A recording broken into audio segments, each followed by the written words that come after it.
Yeah, I can see it.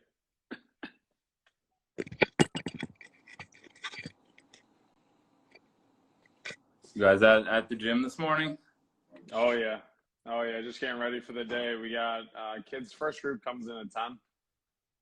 So we basically spend, the first 2 hours prepping, getting everything ready for them, and then it gets pretty wild for the next few hours. What's in there? Is it like a batting cage? And I never seen what it looks like.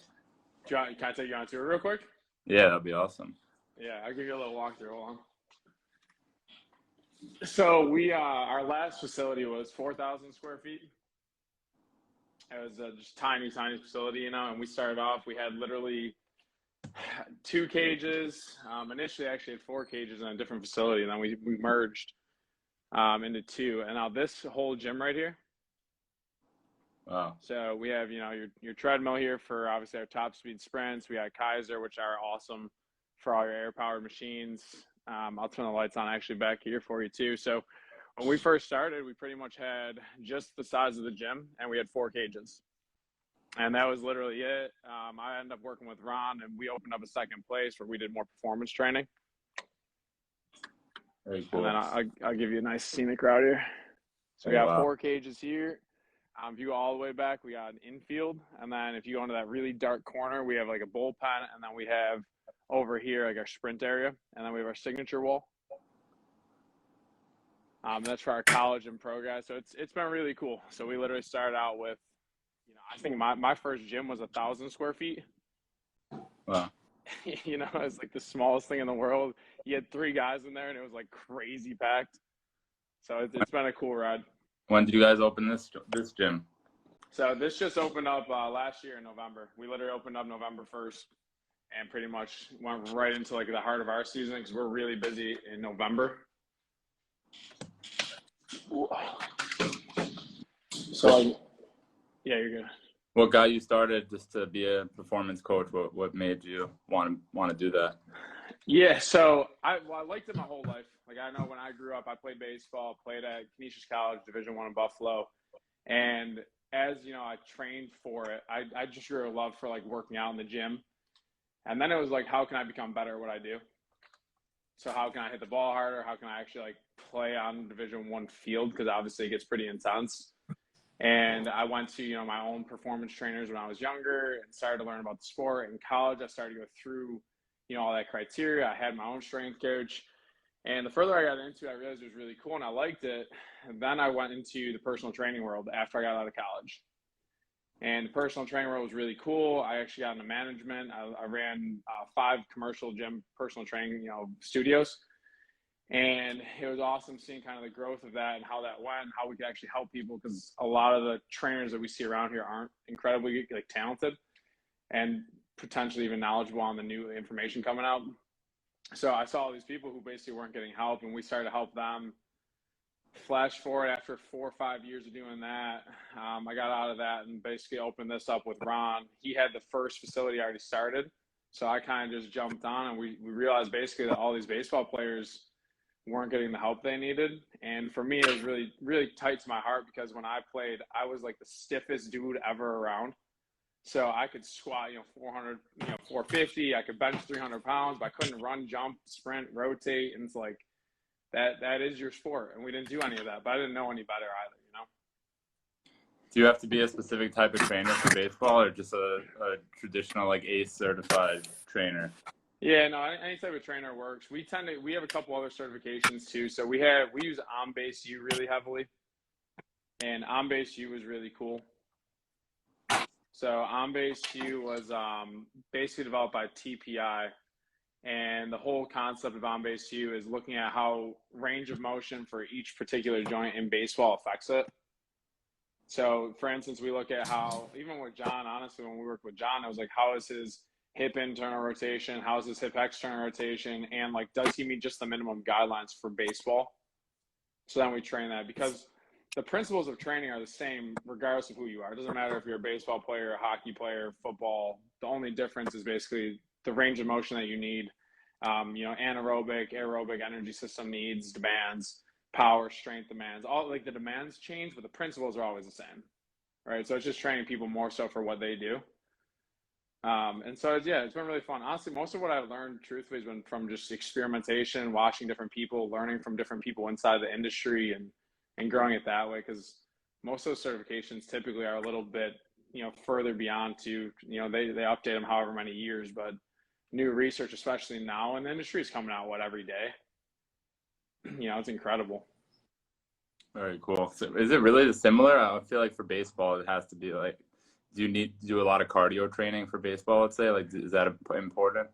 Yeah, so it's important. It's definitely not like the main priority. So we basically do that as a buffer for the stress. So if you have a good aerobic system, you just don't get tired as often. You're going to be able to basically do anything you can longer. So if you, let's say, work out and you had a really hard workout on Monday, somebody with a good cardio base will basically recover better by Tuesday. So it's more so looking at like the longevity piece, right? Like if you can work out hard on Monday, but you're shot on Tuesday and Wednesday, you can't really get better. So for them, it's more so like we need to make sure your cardio is good enough. Obviously pitchers are a little bit different too, but we need to make sure your cardio is good enough just to recover. Because we have guys in the gym and in the hitting, fielding area for probably 3 hours a day total, 6 days a week. So you're looking at 18 hours of work a week. So if you can't handle that workload, you're going to be in trouble. And that's honestly what we see. I did the same thing growing up. I did no cardio at all. I went through the whole mindset of like, hey, I'm going to run 180 feet if I hit a double. It's going to be, that's sick. And I was absolutely shot. I would get to second base and I would sit there for like 3 minutes and try to call time and do whatever I could so I didn't have to move. That's funny. How did you two connect? John, I'll let you kind of tell your story on how you actually came into Buffalo and got this all going.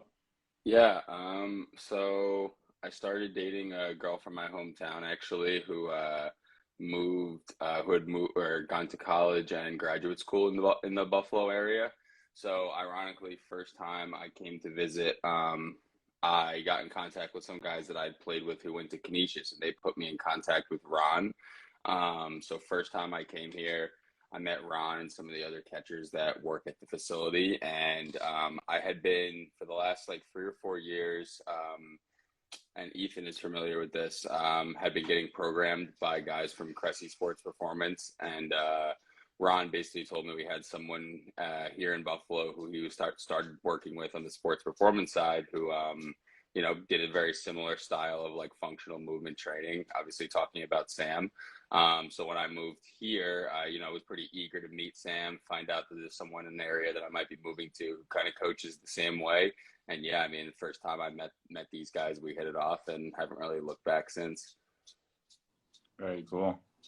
So how old are the kids that are, like, let's say, coming in today to train? So it's actually really cool. When we first started, we probably worked honestly mostly with like the 13, like in the gym at least, it was mostly like 13 to 14-year-olds. There's a lot of the younger kids. And now we're at a point where we've worked with, guys honestly like John. We work with a lot more college guys than we ever have. So we have a lot of guys in the 19 to 22 range. And then we do have a lot of like guys who are just starting to get into the weight room. You're talking 12 to 14 years old, and honestly really all in between. So it's really cool to see how it spreads. When we first started, we had all younger guys, and we're really lucky to see some of those guys do really well. We've had, guys that came in really successful. We've had some pro guys in our facility. We've had John, the Mack brothers, Joe and Charlie. We've had Matt Cross, who are also coaches here as well. We've had Matt Brash come in the facility. So we've been able to work with pro guys, college guys, high school guys, and girls for that matter. So kind of a little bit of everything now, which has been really cool because we've honestly started to grow. Our last facility, we ran out of space. We got to a point where we really almost didn't have space for new people. So when we got here, it's like we have room to actually accept new people in. And that's when we started to get more into like the college game, even more softball now than we ever have. For a long time, we just didn't have space. But pretty much all ranges, all ages almost. Even I have a group on Monday and Wednesday right now with little guys even, where we're talking like 8 to 10-year-old, and we're just trying to build like the basis of athleticism and speed and trying to understand how to move. What do you think about like the future of baseball? With like, do you see like kids being the same amount of engagement as like in the past? I see a lot of conversation about just making baseball faster, making it more just more. Kids these days obviously have less attention span, so I see a lot of just conversation about changing the game a little bit, making it faster, more. I mean, they're already making some rule changes, but like, do you see that the kids are very engaged, or it's the same as it always was? So I'll let John talk too, because the pitching I think is a little bit different. But we typically get some teams and a lot of individuals. So I think because we tailor everything so much to the individual, that I think it's easy to buy in, because they're so excited just to work on what they need to work on. Right. I think the challenge that we see in the industry now is that the barrier to play baseball is just growing higher. So like for you to be really good at baseball now, honestly, we do a really good job, but you're looking at, paying a strength coach, you're looking at paying a hitting coach, a pitching coach, and we're going to do a really good job for you, but that barrier is just a little bit higher to get in now. Where in the past, in some other sports, you might not need quite as much technical coaching. But I think that John might have another point of view too, with all the pitching work that he does with the guys. Yeah, I think baseball's become almost like a very niche, like skill sport where obviously guys are trying to achieve like high levels of velocity, hit the ball as consistently hard and far as possible. So you see it become much more of a like full on, skill game, which, in order to enhance those skills, like to a certain extent, you can only get so much better on your own. And there's professionals, people out there like Sam in the industry are going to be the people who are really going to help you continue to propel your game and develop. Baseball players have gotten so good that like the need for training, if you want to keep up and play at a higher level, is so important. And most likely you're not going to be able to figure that out on your own. So I think that's kind of one reason why we do lose guys, is because, it becomes so specialized and costs so much money at a young age to be talented and play in, higher level events and tournaments, that you do tend to lose guys to more of a lacrosse or more of a, I guess, sports that you can still like play in your town and don't really have to branch off as far to play against higher levels of competition. I know that's what I see in my hometown, kind of downstate New York where we grew up. But I think it's just become such a specialized game. I mean, to throw every mile an hour over 90, or if you get to, 92, 93, to go up every tick after that is so difficult.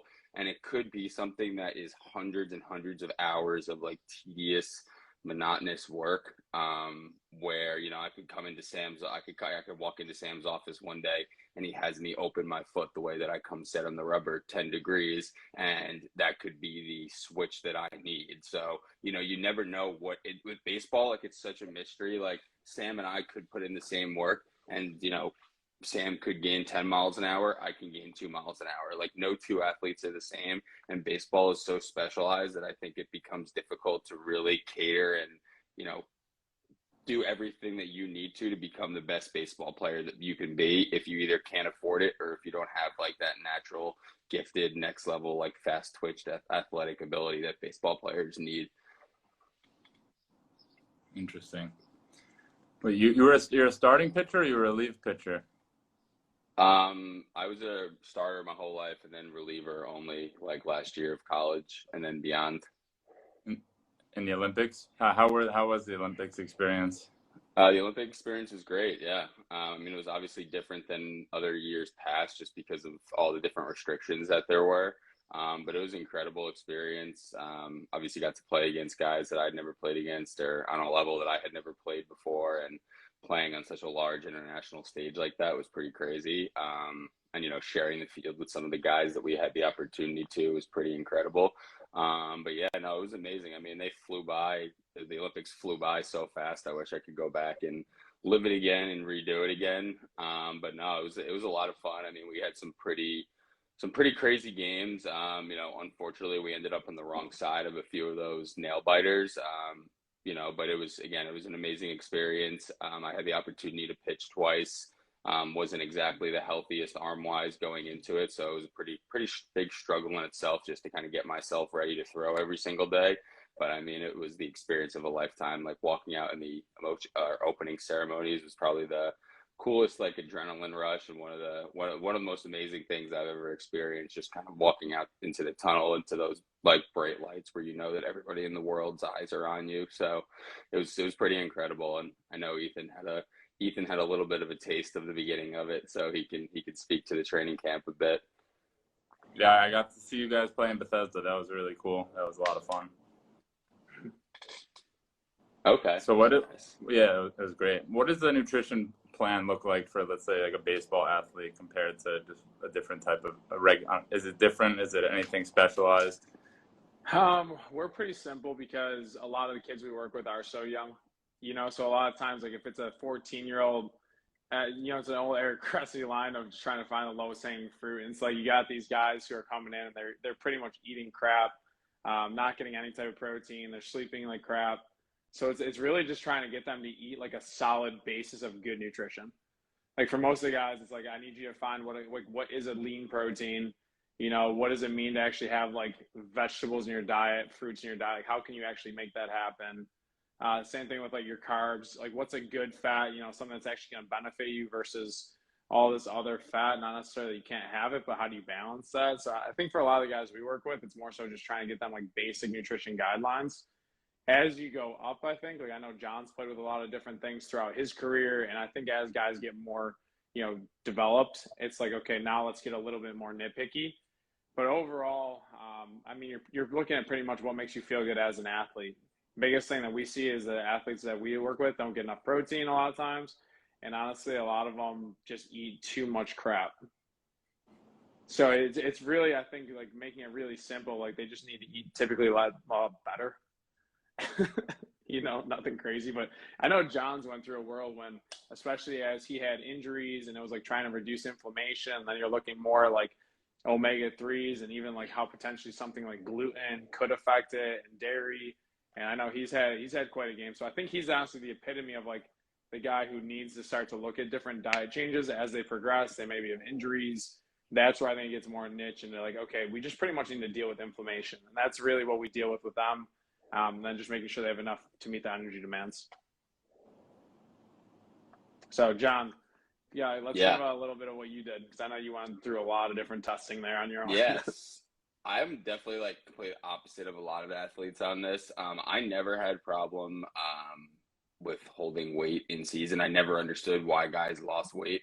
I eat so much, like never had a problem with maintaining weight. I would actually gain weight in season because I would eat so much, especially as like a bullpen guy, knowing that like I need to be my best and most energized after 8:30, 9 o'clock p.m. And I never realized how much like that diet, maybe affected me. So, over the last few months, just like getting out of baseball, or before I decided to retire and was kind of coming back from shoulder surgery, messing around with different diets that would hopefully yield the best results and, quicker growth. I tried like anti-inflammatory diet when I thought I had something more severe wrong with my shoulder. I tried to cut out gluten for a bit when I had some stomach issues, and really like what it's kind of come down to, pretty much what Sam said about not eating crap, is like I try not to put any processed food into my body. And I've noticed that just from like a full body recovery standpoint, like I noticed that I feel better the more fresh food that I put into my body and the more that I stick with the routine. And now the opposite that I'm dealing with is I'm not on my feet as much. Like I'm on my computer more than I ever have. So although I'm still pretty much just as active, I'm also still giving lessons on my feet all day. I'm not at the ballpark for 10 plus hours a day where you're just constantly like burning calories. So I have had a really hard time like eating less post baseball, but still being an active and like athletic person. Just because I'm not on my feet and not as active. So the nutrition standpoint, I think is so important. I think as a college athlete, when you don't really know as much about nutrition and what you're putting in your body and what you're doing on the weekends and like how much and how differently your eating routine is, that has to mess up the way that you recover as a college athlete. And I never ever recovered, even in college. Like if you had a week in between outings, like I never felt good from outing to outing. Like I felt my body never got back to where it was before the season. And I can definitely look back and say that nutrition is definitely something in my life at that point that was not consistent enough.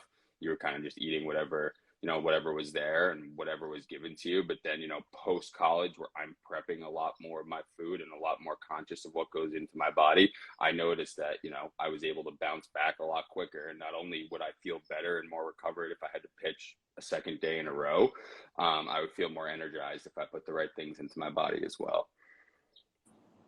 Yeah, You and guys, honestly, going off of that, the biggest thing that we see with guys is typically just their energy levels, especially with the younger guys, is they'll have like all these crazy high sugar processed carbs, and they come in and they're like wired for 30 minutes, and then they just like absolutely crash. So I think honestly, just teaching them like a base so that when you first start to, I think, going to nutrition, like, I guess my whole point of view is that basically if you can start basic and just get good proteins, good carbs, like what are simple carbs, what's going to make you feel full, what's going to make you energized, and start to kind of learn your body, the more you can tamper it and play with that as you go. It's kind of like learning the rules so you can break them. Like with a lot of our athletes, it's just teaching them the bases. It's like, let's get you out of this. Let's teach you how to eat a decent carb. How do you feel when you eat this? Like, I know for me, my energy kind of similar to John, because I used to be a trainer. I used to have 43 hours of like half-hour clients in a week. So it was like just chaos. I'm moving around the whole entire time, probably getting 18,000 steps a day. I could eat whatever and it didn't matter. Energy-wise, I was fine because I was moving so much. It didn't matter if I had sugar, fat, whatever. And as for me, as I started to change that a little bit, like I do have to watch my carbs a little bit. I find I just get tired.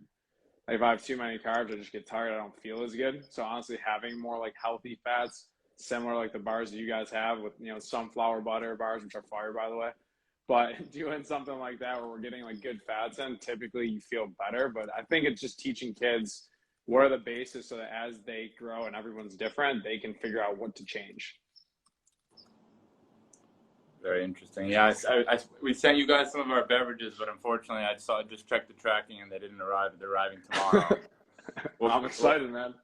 Yeah. What do you guys carry a bunch of beverages at the? What do you call it? A gym, I guess. What do you call a baseball gym? Is it a gym? Just a training facility. Yeah. Training facility.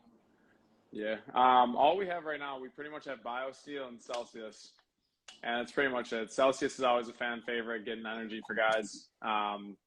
We used to have guys do the bangs all the time, and the caffeine content was just so high that same thing. Like we'd have guys come in at 7 p.m. and drink one. I'm like, dude, you're not going to sleep. Like, how's that going to affect your recovery?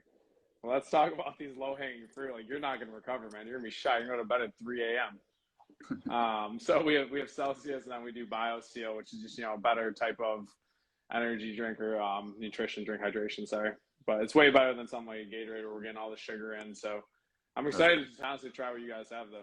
They should be arriving today or tomorrow. So I will say, going into the new facility, like when I connected you got, well, I guess more so Ethan and Sam at first, and we were at the old facility, which was a much smaller location, I was skeptical, like, okay, I've never really been at a place where you're selling, you know, a recovery drink, a more healthy energy drink. Obviously, we carry all the Berg Bites products, so like very healthy, like energy granola bars, nutritional bars type things. I didn't know if kids were going to purchase or how much they would, but fortunately where we are, there's really no food around and there's no healthy food options. So legitimately, like I see kids of all age levels, all talent levels from 8 to 20, whatever, carrying around a recovery BioSteel drink like in the gym. And it's pretty fascinating to see. Like, you know, when we were younger, your parents would give you a crappy sugary filled Gatorade in a water bottle, and like these kids are walking around with like a BioSteel Berg Bites bar,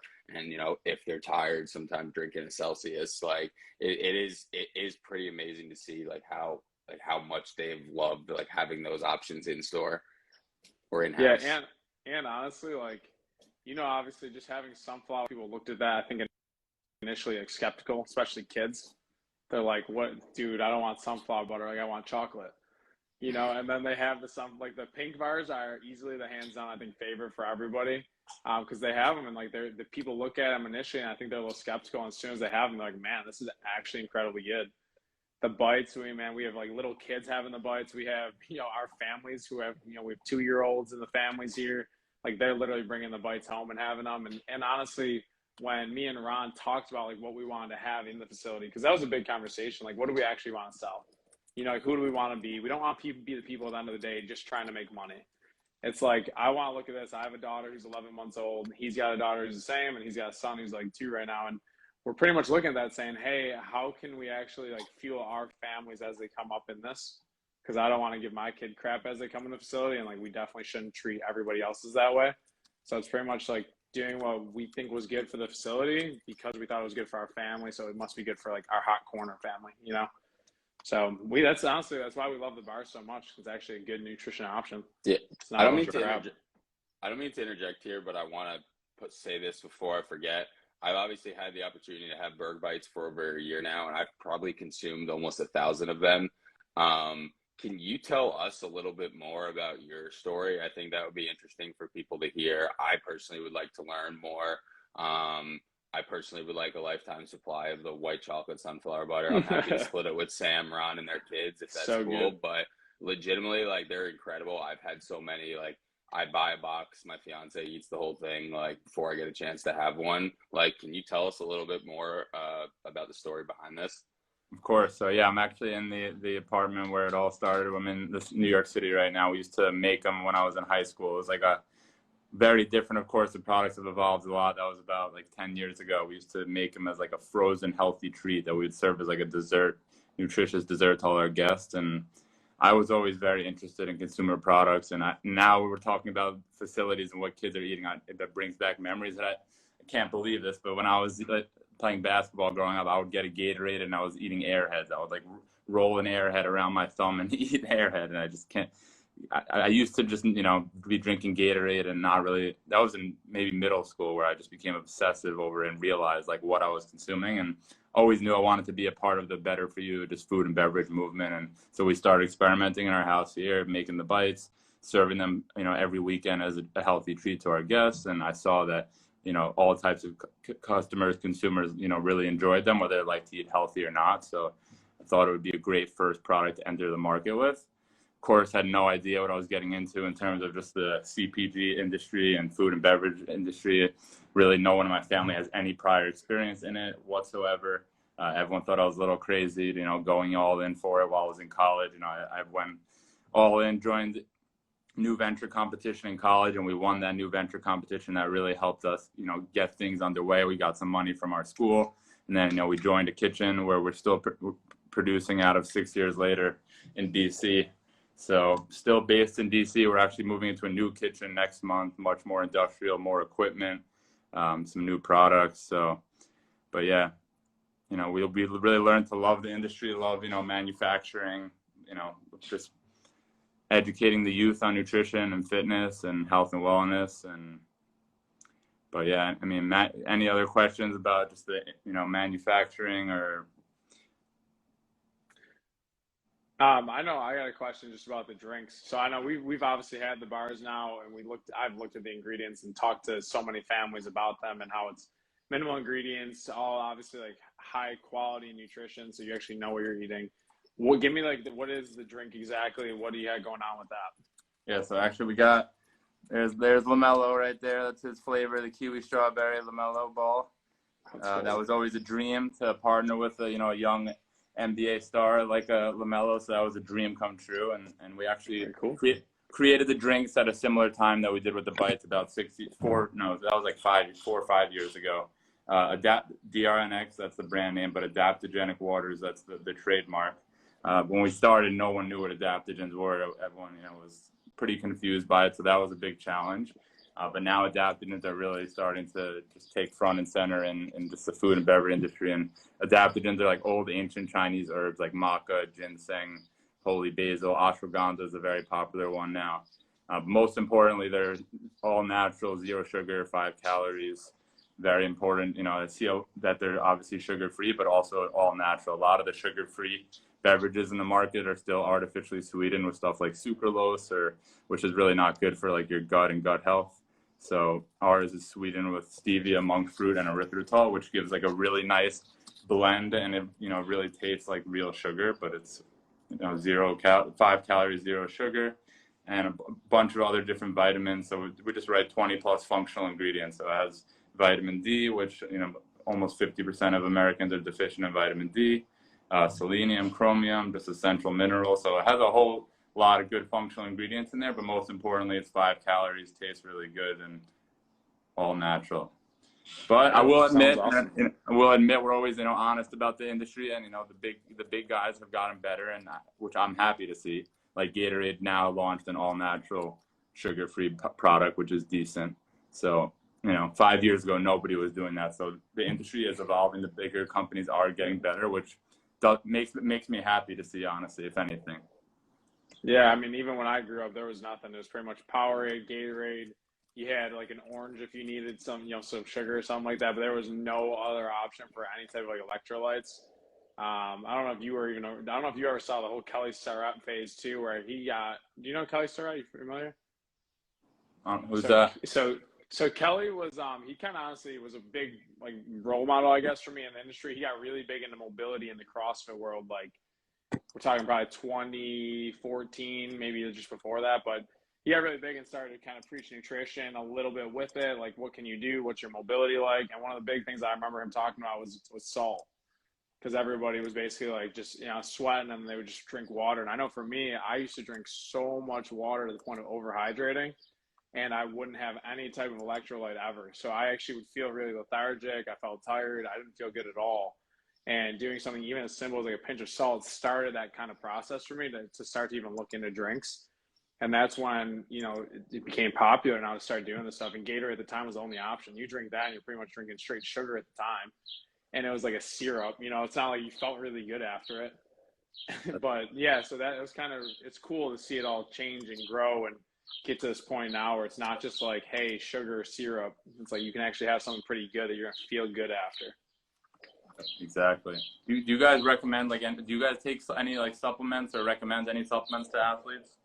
The main ones that we do, we sell a fair amount of creatine, pretty big on creatine. The research just is incredible for it. There's obviously not really any negatives coming of it.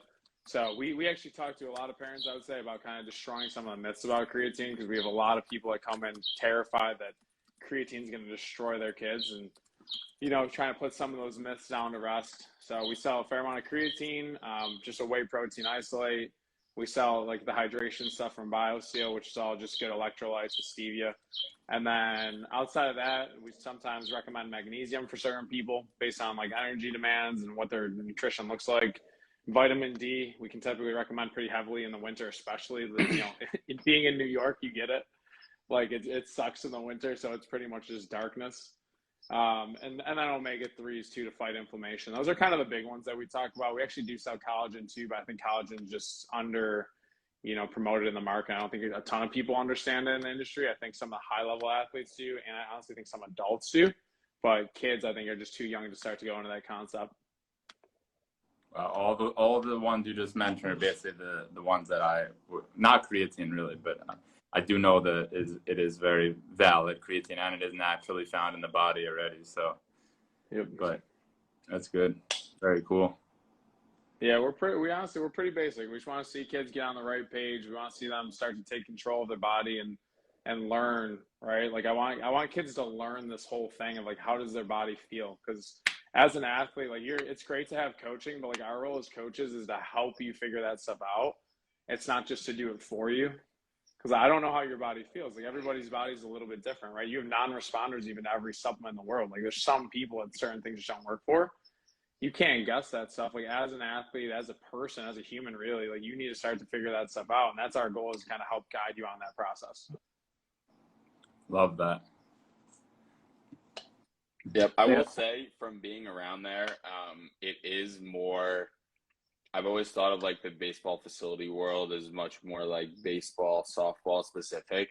And I feel like we have a lot of like more lifestyle conversations about like people trying to feel good, like sleep deprivation, being alive in school, or, we see these kids all winter, and then the New York high school baseball season's crazy. Like it's even crazier than we played. Like it's 2 months packed in with like 20 plus games, or, at the end of the season, these are, young kids playing 4 or 5 days a week, and they have no idea how to recover or take care of their bodies. And I feel like a lot of the conversations that happen in season or as the season approaches, it might sound stupid, but it's not like mechanical bodily feel based. It's more like, why did you stop eating another meal? Like, if okay, you're too tired, you're not having breakfast, like why do you think you feel like crap when you have to pitch for the second time? It's more like Sam said, those low hanging fruits that you would not normally think that you would have to address. That's the stuff that is probably addressed at the times where you would like almost like least expect it from an outside perspective.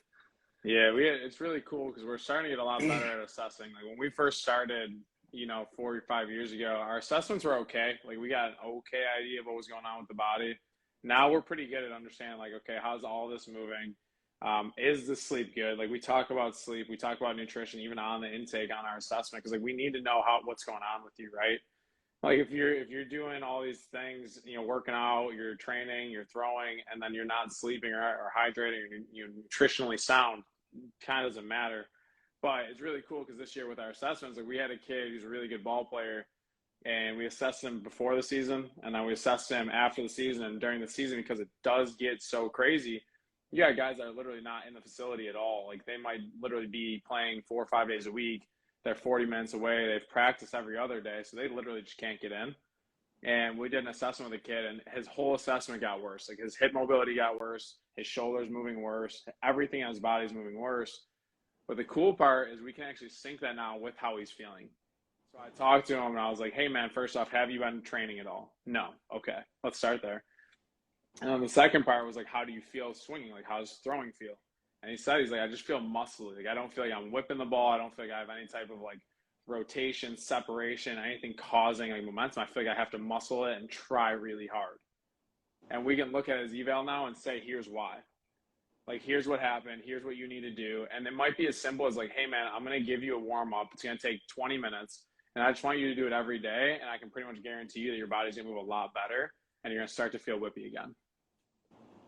But those are the conversations that we have. Like a lot of times it might not be a guy who's coming in trying to, squat 500 pounds or set a world record. It's like, how do you just not lose everything during the season?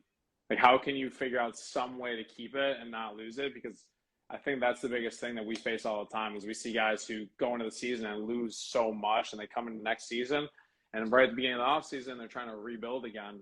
And it's like, imagine if you maintained that or got slightly better during the season, you'd be fine.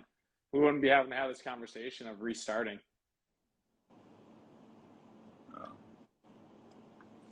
Something I was wondering, like for let's say if you want to be a home run hitter, where obviously the whole body is important, but is it more important to have, let's say, leg strength or upper body strength? Like, I would say leg strength hands down.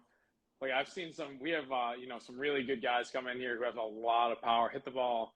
I think our top exit velo in the facility right now is 116 miles an hour. So we have guys that hit the hell out of the ball. What we typically find is their lower bodies have to be really strong. Outside of strength, it's really power. So we test like vertical jump. We do a vertical jump profile where we can see like how much you can produce from a standstill, how much you can produce from a stretch. And that's obviously going to show us more of an athlete. And we test the power numbers, and those correlate more so with hitting than anything else. Like if you can long jump 10 feet, the odds of you hitting a ball really hard and throwing really hard are a lot higher than if you jump 8 feet, even regardless of strength. Like if you squat 200 pounds and you jump 10 feet, you're probably still gonna hit the ball pretty hard. It's just most people don't do that. Almost everybody, you need to have a pretty good baseline strength to be able to have any type of power. So arm strength is not that important for hitting. Yeah, you still need it, but like it's definitely not like if you're gonna focus on something, your legs have to be strong, without a doubt. Whether you're hitting or throwing, like you have to. You don't have an option.